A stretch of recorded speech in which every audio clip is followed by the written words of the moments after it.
নমস্কার। এত রাতে ফিরে আসতে বাধ্য হলাম, কেননা গুরুদের কাছে আমরা শিখেছি কোনো খবর পেলে সেটা নিয়ে আর বসে থেকো না, কেউ না কেউ করে দেবে, তখন মনস্তাপ হবে। কেউ করেছে কি না আমি ঠিক বলতে পারবো না, করে থাকলেও আমার কিছু যায় আসে না। আপনাদের কাছে আমার একটা দায়বদ্ধতা আছে, যারা আমার চ্যানেল দেখেন তাদের জন্যই এত রাতে আমি ফের বসেছি। প্রথম খবরটা হলো যে পশ্চিমবঙ্গে যে ধরনের ভোট দেখতে আমরা অভ্যস্ত, এবার বিধানসভা ভোটে সেই চিত্র দেখা যাবে না। আজ সারাদিন ধরে মুখ্য নির্বাচন কমিশনার জ্ঞানেশ কুমার এবং ইলেকশন কমিশনের ফুল বেঞ্চ যত দফায় দফায় মিটিং করেছেন, তার সার কথা হলো এই, অর্থাৎ যা হয়ে গেছে। This time round West Bengal is going to see a poll that has not taken place ever before. এই কথাটা আমার ধারণা ধর্মতলায় পৌঁছানোর পরে আরও কী অগ্নুৎপাত হবে সেটা জানার জন্য কালকে অপেক্ষা করব।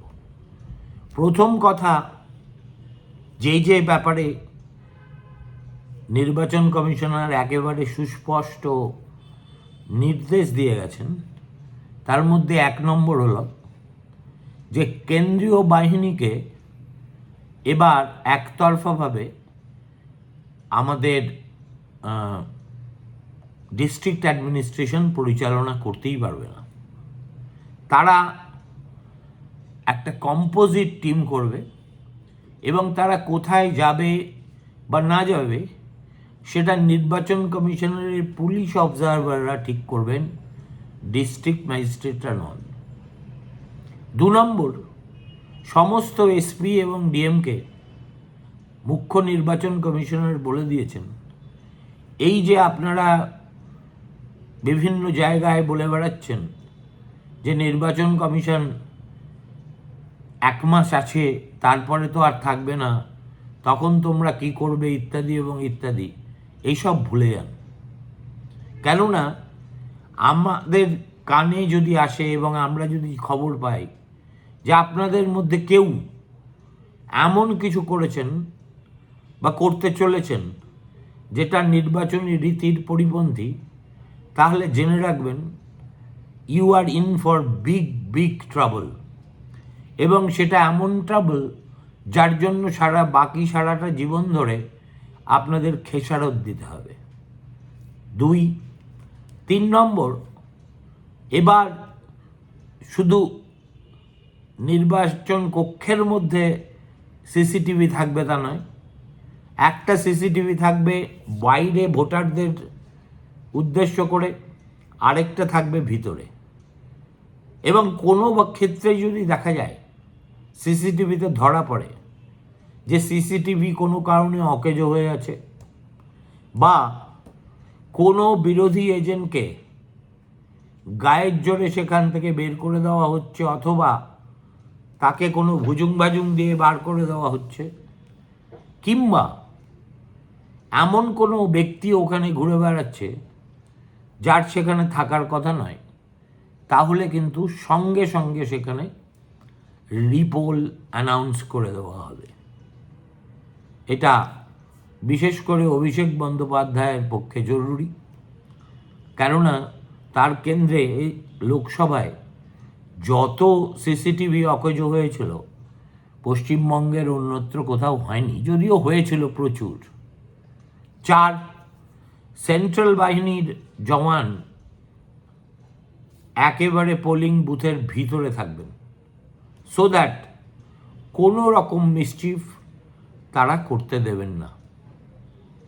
আর তারপরে কাউন্টিংয়ের সময় যদি খবর পাওয়া যায় যে গায়ের জোরে বিরোধী এজেন্টদের তুলে দেওয়ার কোনো চেষ্টা হচ্ছে বা এই ধরনের কোনো অশান্তি হচ্ছে, তাহলে সঙ্গে সঙ্গে নির্বাচন কমিশন সেই কাউন্টার ম্যান্ডেট করে দেবে, অর্থাৎ কাউন্টিংই বাতিল করে দেবে।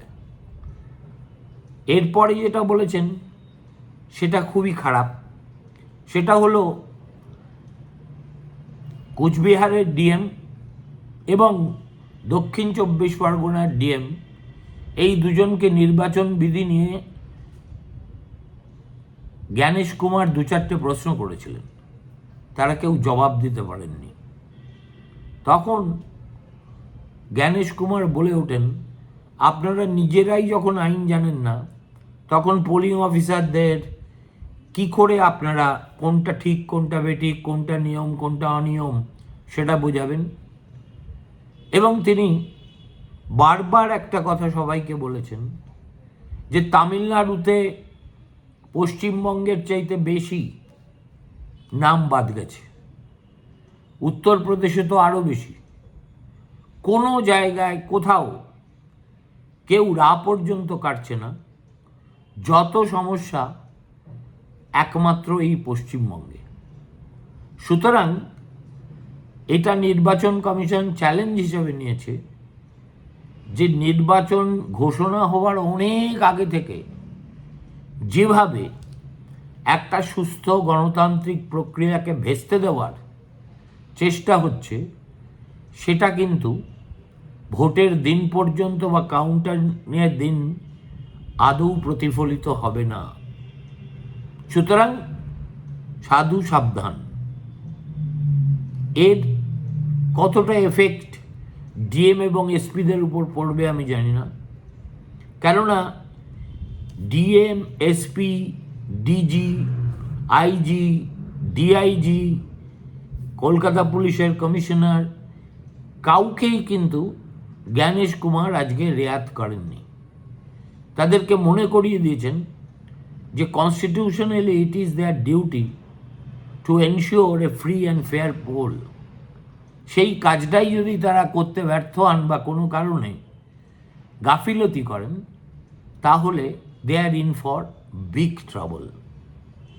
আমার ধারণা ধর্মতলার মঞ্চে এইসব কথা মুখ্যমন্ত্রীর কানে গেছে বলেই তিনি জ্ঞানেশ কুমারকে ধমক দেওয়ার জন্য, আমার অফিসারদের ধমক দেওয়ার জন্য অনেক কথা বলেছেন। এবং এই রকম একটা পরিস্থিতি নির্বাচন কমিশন এবার তৈরি করবে, যেখানে ভোটাররা একেবারে নিরাপদে এবং নিশ্চিন্তে ভোটে এসে ভোটের লাইনে দাঁড়িয়ে নির্বিঘ্নে ভোট দিতে পারে। বুথ ক্যাপচারিং তো দূরস্থান, কোনো মিসক্রিয়েন্টকে, সন্দেহভাজন কাউকে দেখলেও প্যারামিলিটারি ফোর্স তাকে ছেড়ে কথা বলবে না। আরও একটা ইঙ্গিত তিনি দিয়েছেন, সেটা হলো ভোটার লাইনে যারা দাঁড়াবেন তাদের কাছে ভ্যালিড ভোটার আইডি আছে কিনা, আঙুলে দাগ আছে কিনা, এবং তারা ইম্পারসোনেট করছে কিনা, একজনের ভোট আরেকজন দিতে এসেছেন কিনা, এটা প্রাথমিকভাবে চেক করবে প্যারামিলিটারি ফোর্স। সুতরাং তাদের হাত গলে ভিতরে যাওয়াটাই প্রাথমিকভাবে মুশকিল হয়ে যাবে। তার মানে দাঁড়াচ্ছে এই যে এবার ভোট ঠিক পশ্চিমবঙ্গ সুলভ হবে না। এবং এতদিনে বোঝা গেল যে আসল অস্বস্তিটা তৃণমূল কংগ্রেসের কোথায়। তারা দেখতে পাচ্ছেন heads they lose, tails also they lose. একে তো এসআইআরে কত নাম বাদ যাবে তার ঠিক ঠিকানা নেই, এবং আজকের আলোচনায় এই যে সুপ্রিম কোর্টের আদেশ মোতাবেক জুডিশিয়াল অফিসাররা যে লজিক্যাল ডিসক্রিপেন্সির কেস ফেস নিয়ে দেখছেন, তা নিয়ে কোনো কথাই বলেননি নির্বাচন কমিশনার। তিনি এ ব্যাপারে তৃণমূল কংগ্রেসের চন্দ্রিমা ভট্টাচার্য কিছু বলতে গেলে তাকে বলেছেন যে আপনারাই তো গেছেন সুপ্রিম কোর্টে, এবার সুপ্রিম কোর্ট যা বলবে তার জন্য অপেক্ষা করা যাক। তখন চন্দ্রিমা ভট্টাচার্য গলা তুলে কিছু বলার চেষ্টা করলে তিনি পরিষ্কার বলে দেন, ডোন্ট শাউট। আর এটাকেই চন্দ্রিমাদি বাইরে এসে মহিলাদের প্রতি অসম্মান ইত্যাদি অনেক কথা বলেছেন। আচ্ছা, এত দলের এতজন আজকে নির্বাচন কমিশনের ফুল বেঞ্চের সঙ্গে দেখা করেছেন, বাইরে বেরিয়ে এসে আর একজনও কি অভদ্র আচরণ করা হয়েছে তাদের সঙ্গে এই মর্মে কোনো কথা বলেছেন? একমাত্র তৃণমূল কংগ্রেসের মহিলা প্রতিনিধি, তিনি ভাবলেন অন্য কিছু না বলে তো ফুটেজ খাওয়া যাবে না, অতএব মহিলা সম্ভ্রম, আমাকে অপমান করেছে ইত্যাদি কথা তাকে বাইরে এসে বলতেই হবে। সব মিলিয়ে পরিস্থিতি যেদিকে যাচ্ছে তা থেকে দুটো জিনিস মোটামুটি স্পষ্ট। এক, যদি সময়ের মধ্যে এই লজিক্যাল ডিসক্রিপেন্সির কেসগুলো জুডিশিয়াল অফিসাররা পশ্চিমবঙ্গের, ওড়িশার এবং ঝাড়খণ্ড সব মিলিয়ে প্রায় 700 জন এটাকে শেষ করে দিতে পারেন, তাহলে আর কোনো সমস্যা নেই ভোট হওয়ার। যদি শেষ না হয় তাহলে পরিস্থিতি কি দাঁড়াবে তার সদুত্তর আজকেও মেলেনি, কালকেও মিলবে না। কেননা বিষয়টা যেহেতু সুপ্রিম কোর্টের বিচারাধীন, অতএব নির্বাচন কমিশন এ নিয়ে কোনো মন্তব্যই করতে রাজি নয়। তর্কের খাতিরে ধরা যাক যে কাজটা যথাসময়ের মধ্যে শেষ হলো, তাহলে কিন্তু নির্বাচন হবে।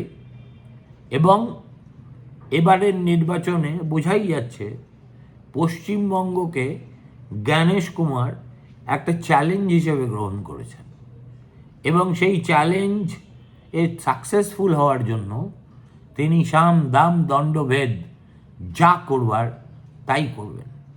এবার শুধু দেখার যে তার এই কথায় পশ্চিমবঙ্গের নৌকরশাহী কতটা প্রভাবিত হলো, কজন ডিএম বা কজন এসপি এবার দিদিমণির ফোন কল গেলে হয় সেটাকে যেভাবে হোক কায়দা কানুন করে অ্যাভয়েড করবেন নাকি কি করবেন। কিন্তু একটা কথা ঠিক, নির্বাচনের সঙ্গে ভারপ্রাপ্ত যারা যারা আছেন পশ্চিমবঙ্গে, তাদের সকলেই কিন্তু একটা মস্ত বড় সমস্যার মধ্যে পড়ে গেলেন। তারা শ্যাম রাখবেন না কুল রাখবেন, এটা তাদেরকে স্থির করতে হবে। যদি একটু এদার সেদার হয় তাহলে তাদের কেরিয়ারের উপর একটা শাস্তির এমন খাড়া এসে পড়বে যার আঘাত সারা জীবন তাদেরকে সহ্য করতে হবে। অন্যদিকে কোনোভাবে যদি ভোটকে প্রভাবিত করার চেষ্টা হয়, ভোটার নয় এরকম ব্যক্তিকে ঢুকিয়ে কোনো রকম গণ্ডগোল করার চেষ্টা হয়, বিরোধীদের এজেন্টকে মেরে ধরে বার করে দেওয়া হয়, বিকেল 3টে থেকে ফলস ভোটের লাইন পড়ে, এগুলো এবার হবে না বলেই পরিষ্কার করে তিনি বলে গেছেন। আর এবার সবচেয়ে যেটা বিরোধী দলগুলোর পক্ষে স্বস্তির কথা, প্যারামিলিটারি ফোর্স এবার অন্য ভূমিকায় দেখা যাবে। এতদিন আমরা দেখেছি তাদেরকে ডিস্ট্রিক্ট ম্যাজিস্ট্রেটরা গণ্ডগোল যেখানে তার ঠিক উল্টো দিকে পাঠিয়ে দিতেন। এবার সেই ধরনের কোনো কাজ করার ঝুঁকি ডিস্ট্রিক্ট ম্যাজিস্ট্রেটরা নেবেন কিনা তা তারা ভালোই জানেন, কিন্তু তিনি যা বলবেন তা দিয়েই প্যারামিলিটারি নিয়ন্ত্রিত হবে না, এর জন্য থাকবেন পুলিশ অফিসার। সুতরাং আজকের রাতের মতো এইটুকুই। কালকে যদি আরও বিশদে কিছু জানতে পারি অবশ্যই আপনাদের জানাবো। নমস্কার, শুভরাত্রি।